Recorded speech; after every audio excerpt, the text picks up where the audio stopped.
नमस्कार, स्वागत है आप सभी का एसीएन न्यूज पर। मैं हूं शाहीन खान। नजर डालते खबरों पर।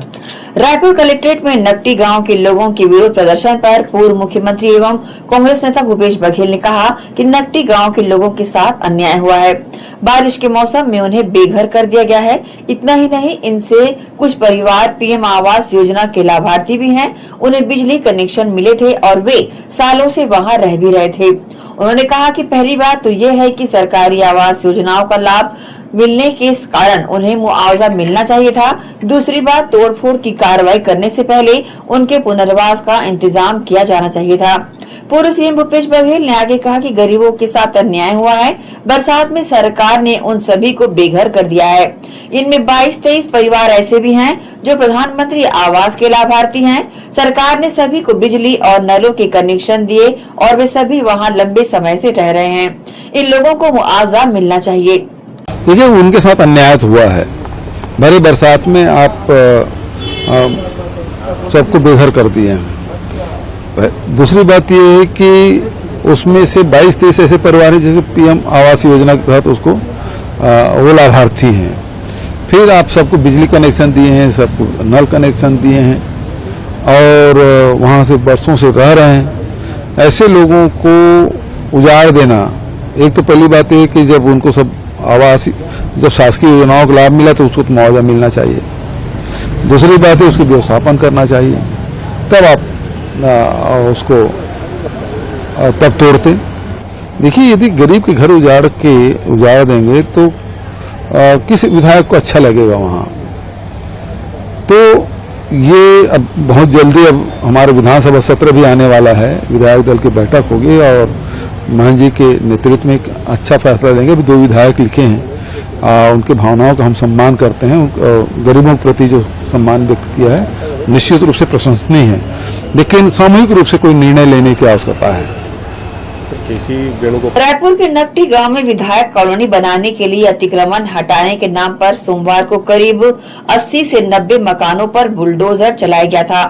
छत्तीसगढ़ के पूर्व उप मुख्यमंत्री एवं कांग्रेस नेता टीएस सिंहदेव ने इस कार्रवाई की निंदा करते हुए कहा कि बरसात में गरीबों को बेघर करना असंवेदनशील है और दिखाता है कि सरकार में इंसानियत बची ही नहीं है। पूर्व डिप्टी सीएम टीएस सिंहदेव ने कहा कि बरसात के मौसम में गरीबों के घर तोड़ दिए गए हैं। ये दर्शाता है कि कार्रवाई में मानवीय दृष्टिकोण नहीं है। उन्होंने शासन से पूछा कि उन्हें वहां घर कैसे बनाने दिया गया। पहले आपने उन्हें घर बनाने दिया और फिर बारिश के समय आपने उन्हें बेघर कर दिया। ये संवेदनशील और मानवीय कार्रवाई नहीं है। ये स्वागत है उनका ये बयान और निर्णय। अगर जिस तरह से डिमोलिशन किया गया यह संवेदनशील रहा, ठीक बरसात के समय इस प्रकार की कार्रवाई का करना बिना कोई विकल्प उनको दिए और घर तोड़ देना, रोते बिलखते परिजनों के वीडियो हम लोगों तक भी पहुंचे थे, हम लोगों ने भी सुना देखा उसके बारे में। तो ये दर्शाता है कि कार्रवाई में मानवीय दृष्टिकोण नहीं है। एक नियम होता है, कानून होता है, वो काबिज है नहीं है ये अपने जगह की बात है। उसमें भी कोई व्यक्ति नहीं होता, शासन में जवाबदेहियां होती हैं। वो कैसे उनको वहां घर बनाने दिया? उसमें मैंने सुना कि शायद इंदिरा आवास भी कुछ या प्रधानमंत्री आवास भी रहे हों, जो भी परिस्थिति रही हो, और आपने उनको पहले वहां घर बनाने दिया, फिर बिना नोटिस बिना इत्तला दिए और बारिश के ठीक समय पानी आ रहा है उस समय आप उनको बेघर कर देते हो। वैकल्पिक भूमि, अगर ये विधायकों के लिए आपने 2 विधायकों का उदाहरण दिया कि विधायक जो नए जीत के आए हैं उनको भी एक प्रथा है, भूमि आवंटन उनको की जाती है। तो उन्होंने कहा कि हम ऐसी जमीन नहीं लेंगे, ऐसी जमीन जहां पर ऐसे लोगों को हटाया गया है। और वो बड़ा प्लॉट है, मुझे जो जानकारी मिली है काफी बड़ा प्लॉट है और खाली खुला क्षेत्र भी उसमें से था, वहां पर दे सकते थे। इनका वैकल्पिक व्यवस्था करने के बाद अगर हटाने की बात होती तो अभी तो ये सुनने में आ रहा है कि वहां विधायकों के नाम पे हटा के और फिर वो व्यवसायीकरण शेष भूमि का होना है। या तो जमीन बेच दी जाने वाली है या हाउसिंग बोर्ड को दे के पुनः फिर वही बेचने का काम किया जाना है। जो मेरे पास जानकारी आई है तो विधायकों के नाम का तो एक छोटा हिस्सा है जो सामने दिखेगा कि इतने 51-52 मेरे ख्याल से नए विधायक होंगे, उनको यहां पर अलॉटमेंट होना है। तो कार्रवाई असंवेदनशील और मानवीय कार्रवाई हुई है। रुकेंगे छोटे से ब्रेक के लिए, जल्द हाजिर होते हैं। आप सब बने रहिए एसीएन न्यूज के साथ। GT डायग्नोस्टिक, जहां सबसे एडवांस टेक्निक्स के साथ सारी जांचें एक ही छत के नीचे। GT डायग्नोस्टिक लाए हैं आपके शहर में पहली बार मध्य भारत का सबसे एडवांस 3 टेस्ला MRI, जो आपको देगा बेस्ट क्वालिटी इमेजेस और सारी स्कैनिंग 6 से 10 मिनट में हो जाती है, जहां आम MRI मशीन 45 से 1 घंटे लेती है। इसमें है वाइट बोर्ड, जिसमें मरीज अंदर जाते हैं तो उन्हें डर नहीं लगता, और साथ ही फीट फर्स्ट की सुविधा, डॉक्टर को इलाज करने में सुविधा। आप अपने डॉक्टर की सलाह से सही जगह MRI कराएं। GT डायग्नोस्टिक सेंटर में multi slice CT scan, ultrasound, echo एवं समस्त बाकी जांचों की सुविधा एक ही छत के नीचे। GT डायग्नोस्टिक में 24 घंटे सुविधा, स्वच्छ वातावरण एवं waiting area, qualified doctors, trained staffs. GT diagnostic, near Nehru Nagar square, Priyadarshini परिसर, भिलाई।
कॉलेज चले गए, 2-3 साल हो गए, फिर सोचे सर से मिलने आते हैं करके।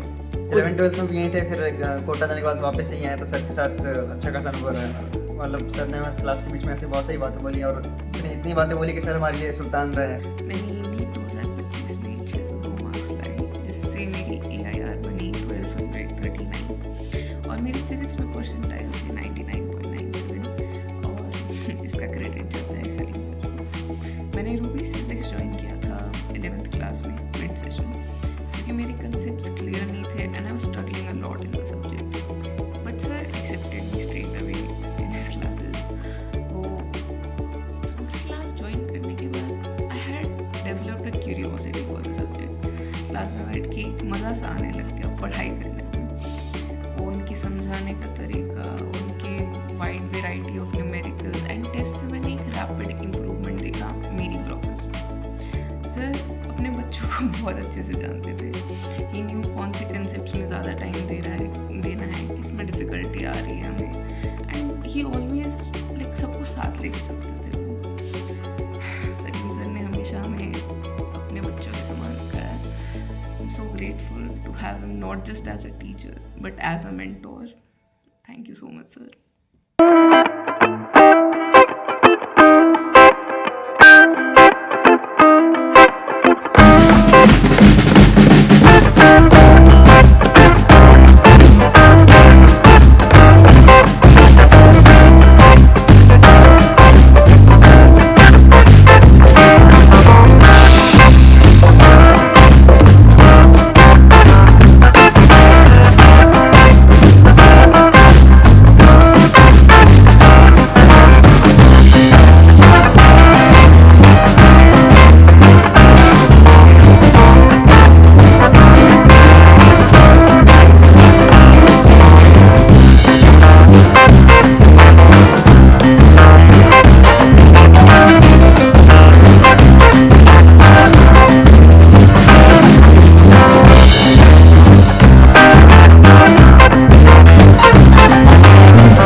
ब्रेक के बाद आपका स्वागत है।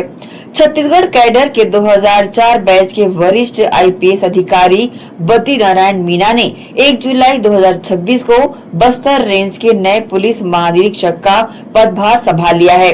उन्होंने निवर्तमान आईजी सुंदरराज पी का स्थान लिया है, जिन्हें केंद्र सरकार द्वारा प्रतिनियुक्ति पर एनआईए का आईजी नियुक्त किया गया है। आईपीएस सुंदरराज भारत सरकार के साथ डेपुटेशन पर नेशनल इन्वेस्टिगेशन एजेंसी में आईजी के तौर पर शामिल होंगे। पुलिस महानिरीक्षक कार्यालय बस्तर रेंज जगदलपुर में आयोजित कार्यक्रम में सुंदरराज पी ने बद्री नारायण मीणा का स्वागत करते हुए उनके सफल और सुरक्षित कार्यकाल की शुभकामनाएं दी।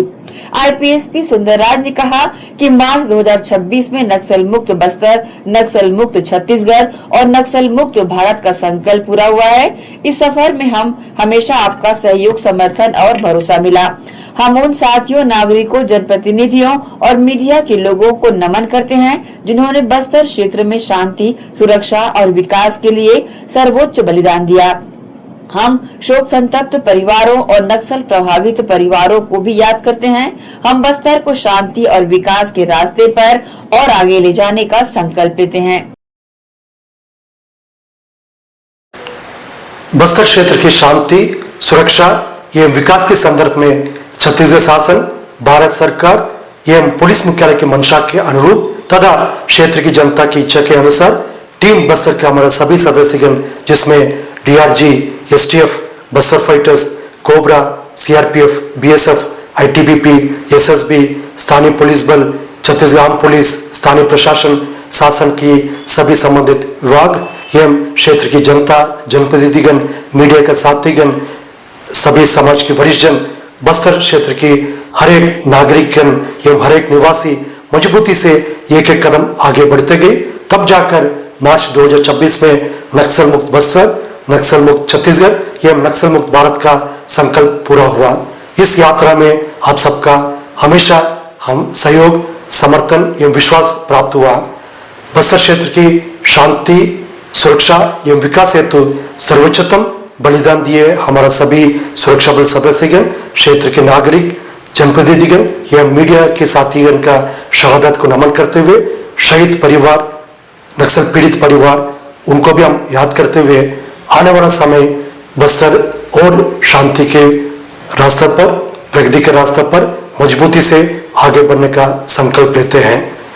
आज के अवसर पर आप सबकी सहयोग, समर्थन और विश्वास के लिए मैं दिल से आभार व्यक्त करते हुए आप सबकी भविष्य उज्जवल हो, मंगलमय हो और बस्तर निरंतर रूप से प्रगति करते रहे, इस कामना के साथ आप सबको दिल से पुनः आभार। जय हिंद, जय छत्तीसगढ़, जय बस्तर, जय जोहार। बलौदाबाजार जिले के सुप्रसिद्ध तीर्थ स्थल गिरौदपुरी धाम में सतनामी समाज ने मोर्चा खोल दिया है। मंदिर परिसर में शेड निर्माण को लेकर समाज के सैकड़ों लोग धरने पर बैठ गए। सामाजिक जनों का आरोप है कि प्रशासन द्वारा आस्था और नियमों के विपरीत गलत दिशा में शेड का निर्माण कराया जा रहा है। समाज का कहना है कि वे शासन को इस संबंध में पहले भी ज्ञापन सौंप चुके हैं, लेकिन जब प्रशासन की तरफ से कोई सकारात्मक कदम नहीं उठाया गया तो उन्हें मजबूरन सड़क पर उतरना पड़ा। इस मामले में गुरुगद्दी रुद्र गुरु का स्पष्ट कहना है कि सतनामी समाज गिरौदपुरी में हो रहे विकास कार्यों का विरोध बिल्कुल नहीं कर रहे हैं। विरोध सिर्फ और सिर्फ गलत दिशा में हो रहे निर्माण को लेकर है। सतनामी समाज की हमेशा से परंपरा रही है कि मुख्य गेट के बाई दिशा से भुइयां नापते परिक्रमा करते श्रद्धालु मुख्य मंदिर तक जाते हैं, लेकिन वर्तमान समय में जो जमीन लौटने वाले श्रद्धालुओं की सुविधा के लिए शेड का निर्माण दाएं तरफ कराया जा रहा है, वह गलत है।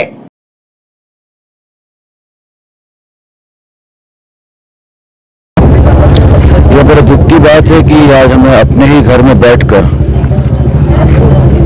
यह आंदोलन करना पड़ रहा है और साथ में समाज के लोग यहाँ पर जो सत्य की लड़ाई है उसके लिए यहाँ पर उपस्थित हुए हैं।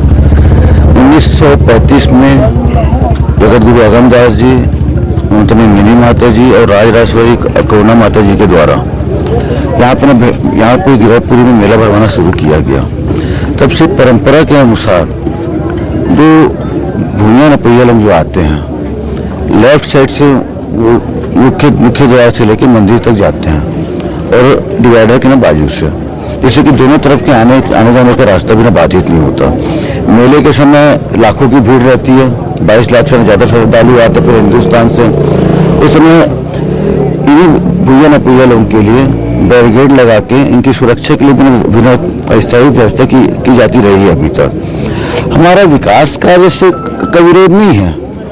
शुरू से जब छत्तीसगढ़ भी नहीं बना था, मध्य प्रदेश जब था, चाहे सरकार किसी की भी रही हो, कांग्रेस की, भाजपा की, मतलब जो भी आई हो, सबको कुछ ना कुछ योगदान रहा गिरौदपुरी में।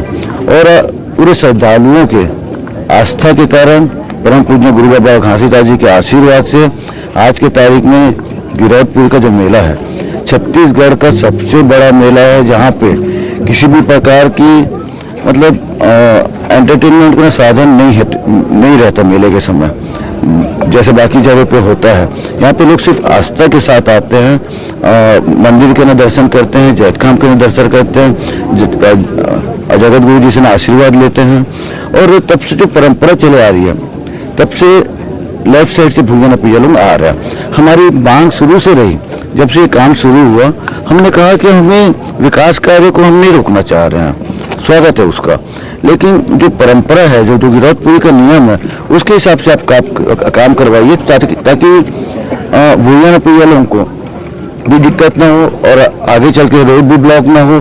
क्योंकि आगे जाके जब इन लोग इसको जब शेड को जब इनके द्वारा मोड़ा जाएगा, तो जो दर्शनार्थी अमृत कुंड जाते हैं, चरण कुंड जाते हैं नीचे तरफ दर्शन करने के लिए, वो रास्ता भी न बाधित होगा। और सबसे बड़ी चीज मेले के समय मुख्य मंच में वहाँ पे जो कार्यक्रम होता है तो उस समय भीड़ बहुत हो जाती है, तो उस समय भूया नपैया की सुरक्षा का भी सवाल रहता है। तो उन सबको देखते हुए हमने कई बार समाज के लोगों ने, हमारे महंत लोगों ने मुख्यमंत्री जी से न चर्चा की, कलेक्टर से चर्चा की, पहले मौखिक चर्चा की कि हमें लगा कि शायद ये समझ जाएंगे, फिर लिखित में भी आवेदन दिया गया है, लेकिन उसके बावजूद भी अपनी मनमानी दिखाते हुए, सामाजिक परंपराओं को ताक में रखते हुए, नियमों को तोड़ते हुए गलत साइड से निर्माण किया जा रहा है, जिससे भविष्य में पूरा गिरौदपुरी और जो हर साल जो मेला होता है वह डिस्टर्ब होगा। रुकेंगे एक और छोटे से ब्रेक के लिए, जल्द हाजिर होते हैं। आप सब बने रहिए एसीएन न्यूज के साथ। श्री शंकराचार्य प्रोफेशनल यूनिवर्सिटी जुनवानी, जी हाँ, सत्र 2024-25 के लिए प्रवेश प्रक्रिया प्रारंभ है। डिप्लोमा इन फार्मेसी एवं बैचलर ऑफ फार्मेसी के लिए प्रवेश प्रारंभ है। बिना PPHD दिए सीधा प्रवेश। इतना ही नहीं, 10वीं और 12वीं में गणित और विज्ञान के छात्रों के लिए सुनहरा अवसर है। सीमित समय, सीमित सीटें। अगर है सपनों को पूरा करना तो भरना होगा ऊंची उड़ान। जल्दी करें, प्रवेश प्रारंभ है। प्रेजेंटली शंकराचार्य ग्रुप के अंदर 4 फार्मेसी कॉलेजेस हैं।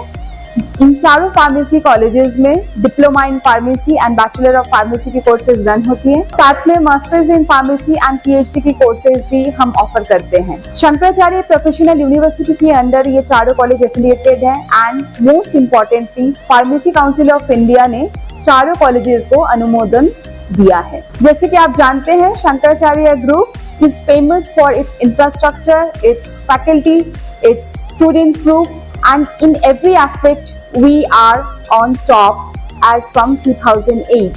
So in this year also, अगर आप चाहते हैं कि आप 12th के बाद साइंस में आपके भविष्य बनाना चाहते हैं, तो शंकराचार्य प्रोफेशनल यूनिवर्सिटी में एक बार जरूर आए। फार्मेसी कोर्स में अभी डायरेक्ट एडमिशन 12th की परसेंट बेसिस पे दिया जा रहा है, तो जल्द से जल्द संपर्क करें। तो एडमिशन हेतु जल्दी करें। Shri Shankaracharya professional university Junwani, Bhilai, Chhattisgarh. संपर्क करें 9977258200।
ब्रेक के बाद एक बार फिर से आप सभी का स्वागत है। वन्य जीव तस्करी के खिलाफ बड़ी कार्रवाई करते हुए उदंती सीता नदी टाइगर रिजर्व की एंटी पोचिंग टीम ने 2 संदिग्ध आरोपियों को गिरफ्तार किया है। आरोपियों के कब्जे से 2 बाघों की खाल, बड़ी मात्रा में पेंगोलिन की खाल और वारदात में इस्तेमाल की गई एक मोटरसाइकिल बरामद की गई है। इसे लेकर उदंती सीता नदी टाइगर रिजर्व प्रोजेक्ट के डिप्टी डायरेक्टर वरुण जैन ने कहा कि हमें टाइगर कॉरिडोर में बाघ के शिकार की गतिविधियों के बारे में गुप्त जानकारियां मिली थी। ये कॉरिडोर 400 किलोमीटर लंबा है और छत्तीसगढ़ महाराष्ट्र बॉर्डर को जोड़ता है। इस जानकारी के आधार पर हमने एक संयुक्त ऑपरेशन चलाया और बॉर्डर पर 2 संदिग्धों को बाघ की 2 खालों के साथ पकड़ा। उनसे पूछताछ कर जब हमने गिरफ्तार संदिग्धों में से एक के ठिकाने की तलाशी ली तो हमें लगभग 5 किलो पेंगोलिन के शल्क मिले। हम अपने खुफिया नेटवर्क को मजबूत कर रहे हैं, खासकर इसलिए क्योंकि ये इलाका हाल ही में नक्सल मुक्त हुआ है। हम अपने मुखबिरों का दायरा बढ़ा रहे हैं और छत्तीसगढ़ महाराष्ट्र और छत्तीसगढ़ ओडिशा बॉर्डर पर गश्त बढ़ा रहे हैं। जी, उदंती सीता नदी टाइगर रिजर्व की टीम को गोपनीय सूचना मिली थी कि कुछ व्यक्तियों द्वारा जो छत्तीसगढ़ महाराष्ट्र बॉर्डर से जो लगा हुआ जो हमारा टाइगर कॉरिडोर है जो उदंती तक जाता है 400 किलोमीटर लंबा, वहां पर बाघ की तस्करी की जा रही है।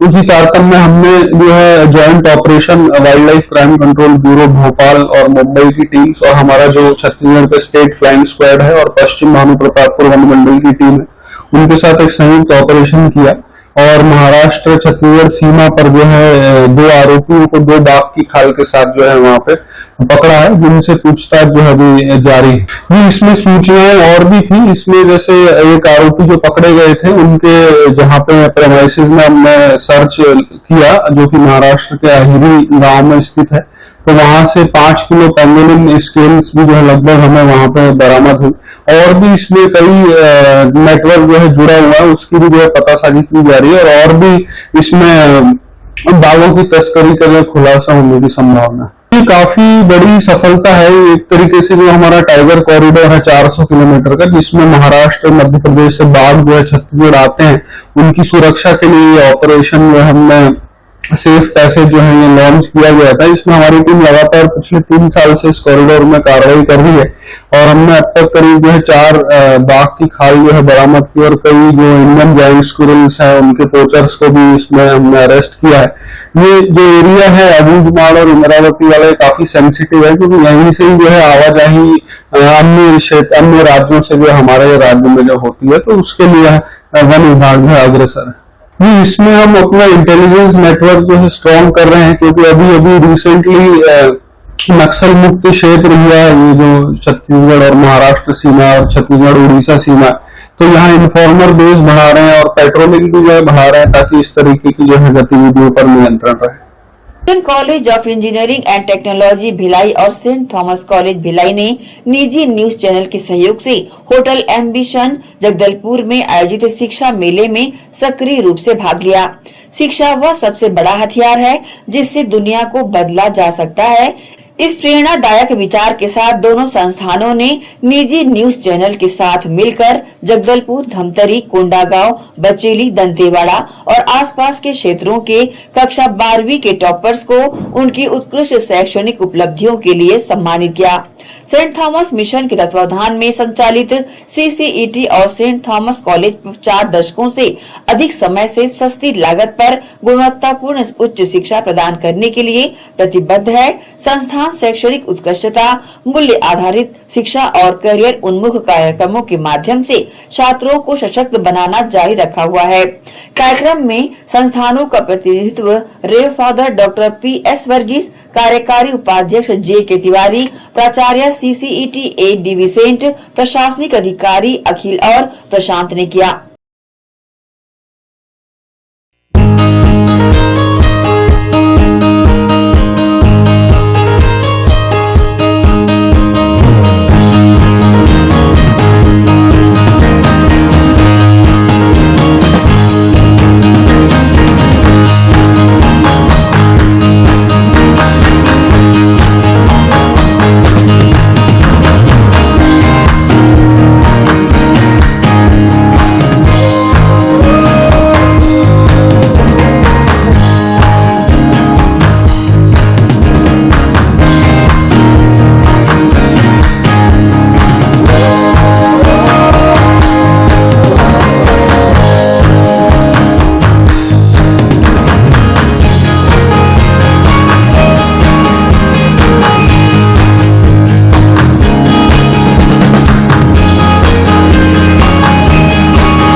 जशपुर जिले में बगीचा थाना क्षेत्र के पसिया गांव से एक हैरान करने वाला मामला सामने आया है।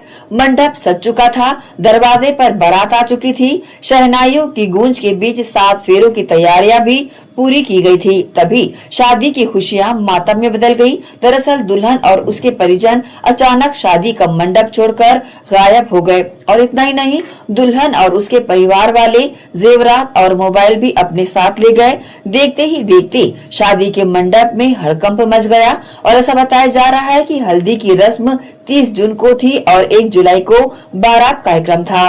परिजनों की ओर से शादी की लगभग सभी रस्मों की तैयारियां पूरी हो चुकी थी और दोनों परिवार विवाह की अंतिम तैयारियों में जुटा हुआ था। लड़की पक्ष की आर्थिक स्थिति सही नहीं होने की वजह से लड़के पक्ष के निवास में धूमधाम से शादी कार्यक्रम संपन्न हो रहा था। इसी बीच दुल्हन और उसके परिजन कथित रूप से मौके से निकल गए। दुल्हन के गायब होने की जानकारी मिलते ही दूल्हा पक्ष के होश उड़ गए और उन्होंने तत्काल बगीचा थाना पहुंचकर शिकायत दर्ज कराई। सूचना पर पुलिस ने मामले की जांच शुरू कर दी है।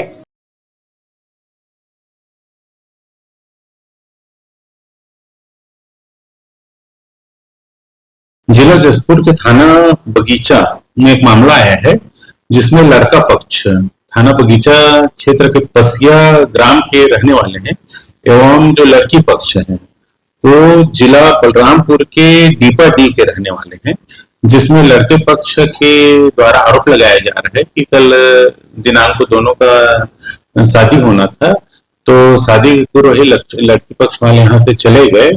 तो इस पर लड़की पक्ष वालों से भी संपर्क किया गया है और उनके आने के बाद मामले का पता चल पाएगा। इसमें जांच कार्रवाई की जा रही है। मैं अपनी बेटी का शादी आई थी, तो कल होने वाला था, उसका मंडप था, तो पता नहीं मम्मी पापा लोग आए और उसको पकड़ के ले गए और हम लोग यहीं छोड़ के चल गए।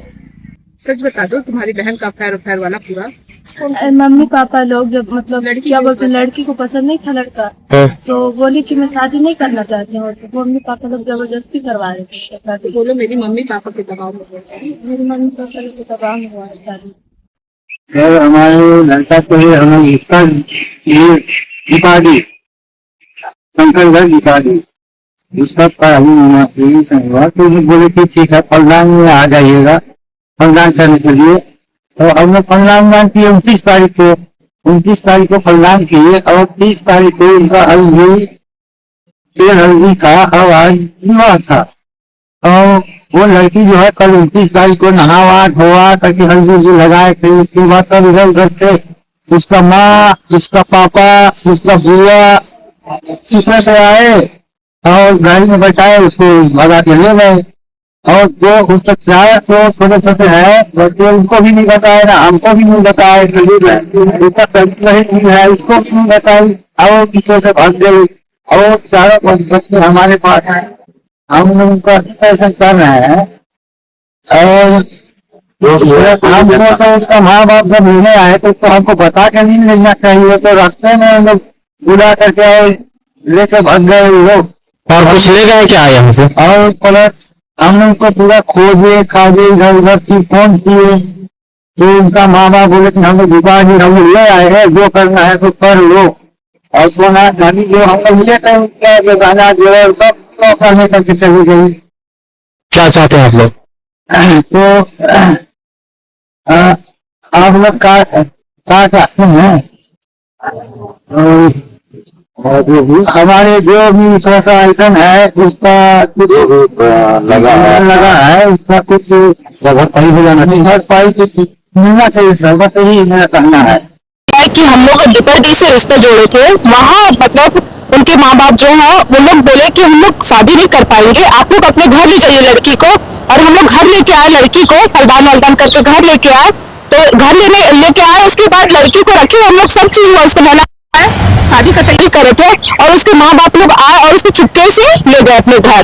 और फोन कर रहे हैं तो बोलते हैं कि हम लोग अभी शादी नहीं करेंगे, ऐसा बोल रहे हैं। और सब बोले कि शादी करेंगे। तो क्या चाहते हैं आप लोग? हम लोग भाई न्याय चाहते हैं, जो हम लोग जितना खर्च किया ना सर, हम लोग वापस हम लोग चाहते हैं, क्योंकि हम लोग बहुत खर्च हुआ। हम लोग भी कोई अमीर नहीं है, हम लोग भी काम करके, मेरे पापा भी बेरोजगार है, हम लोग इतने पैसे वाले नहीं है कि हम लोग कर दिए। तो हम लोग को न्याय चाहिए थी, हम लोग का पैसा हम लोग को रिटर्न चाहिए, जितना भी हम लोग खर्च किए हैं और जो लेके वो गई है वो हम लोग को वापस चाहिए। कान का लेके गई है, नाक का पहनी थी और पायल लेके गई है और बिछिया लेके गई है। मतलब पढ़ाई करने के लिए हम लोग गए थे, तो उन लोग बोले कि हम लोग नहीं सकेंगे, भाई हम लोग का औकात नहीं है शादी करने का, तो आप ले जाइए अपना घर से मर्जी हो कर दीजिएगा शादी ब्याह, इसे बोलेंगे। दे दिए, फिर आई लड़की एक रात में थी, उसके बाद सुबह लड़की को फिर खिला के ले गए। हम लोग इधर दीदी थे घर तरफ, हम लोग ध्यान ही नहीं दिए लड़की को, फिर उठा के ले गए उनके मम्मी पापा। रहना होना पहनना हुआ, क्या चाहते हैं आप? उसका हम लोग का ना भरपाई कर दे, जितना खर्चा हुआ है उसका मतलब भरपाई कर दे। थाने में शिकायत दिया आप लोग? दिए जी, कल शाम को दिए। भिलाई में अंजुमन हुसैनिया की ओर से 10 रोजा मुहर्रम का कार्यक्रम बहुत ही शांति, अकीदत और भाईचारे के साथ संपन्न हुआ। इस दौरान पहले मुहर्रम से 10वें मुहर्रम तक सुबह कुरान खानी का प्रोग्राम रखा गया। इस दौरान पावर हाउस चौक पर राहगीरों को शरबत एवं छबील और साथ ही ठंडे पानी का वितरण भी किया गया। इसके साथ ही कक्षा 8वीं, 10वीं और 12वीं के अच्छे अंक पाने वाले उत्तीर्ण विद्यार्थियों और बच्चियों का इस्तकबाल भी किया गया और मेडिकल कैंप लगाकर ब्लड डोनेशन के प्रोग्राम सहित अन्य कार्यक्रम भी यहां पर किए गए। 10 मुहर्रम यानी कि आशूरे के दिन हजरत इमाम हुसैन और उनके साथियों की शहादत की याद में मजलिस, मातम और जुलूस भी निकाले गए। गौरतलब है कि इस्लामिक नया साल मुहर्रम के खास मौके पर भिलाई में अंजुमन हुसैनिया कमेटी की ओर से 10 रोजा मुहर्रम तकरीरी प्रोग्राम किया गया। मुहर्रम का एक कार्यक्रम बहुत ही शांति, अकीदत और भाईचारे के साथ संपन्न हुआ। इस दौरान पहली मुहर्रम से 10वीं मुहर्रम तक हर दिन कुरान ख्वानी रखी गई। इसके साथ ही इस्तिकबालिया प्रोग्राम भी किया गया और इतना ही नहीं, अंजुमनिया हुसैनिया कमेटी की ओर से इस्तकबालिया प्रोग्राम के साथ ब्लड डोनेशन कैंप भी रखा गया। बताना चाहेंगे, कैंप 1 में संचालित अंजुमन हुसैनिया कमेटी लगातार समाज सेवा में अपनी अग्रणी भूमिका निभा रही है। हर साल मुहर्रम के मौके पर अंजुमन हुसैनिया कमेटी की ओर से 10 रोजा तकरीरी प्रोग्राम और विभिन्न आयोजन किए जाते रहे हैं। इस साल भी मुसलसल ये सिलसिला लगातार जारी रहा। 10 रोजा तकरीरी प्रोग्राम के साथ साथ यहाँ पर कमेटियों का सम्मान किया गया। कमेटियों के सम्मान के साथ साथ उन सभी बच्चियों का जिन्होंने उत्कृष्ट अंक पाकर अपने शहर को गौरवान्वित किया है, उन्हें यहाँ पर सम्मानित भी किया गया। शामिल अतिथियों की उपस्थिति में मेधावी छात्रों का और शहर में संचालित विभिन्न कमेटियों का सम्मान किया।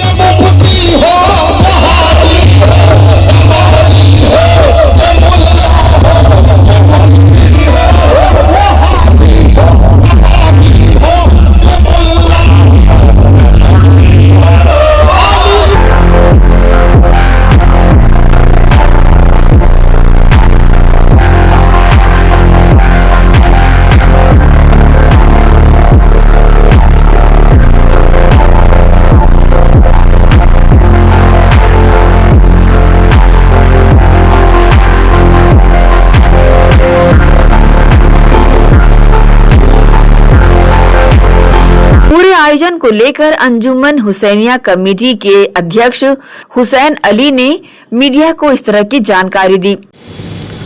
अस्सलाम वालेकुम रहमतुल्लाहि वबरकातुहू।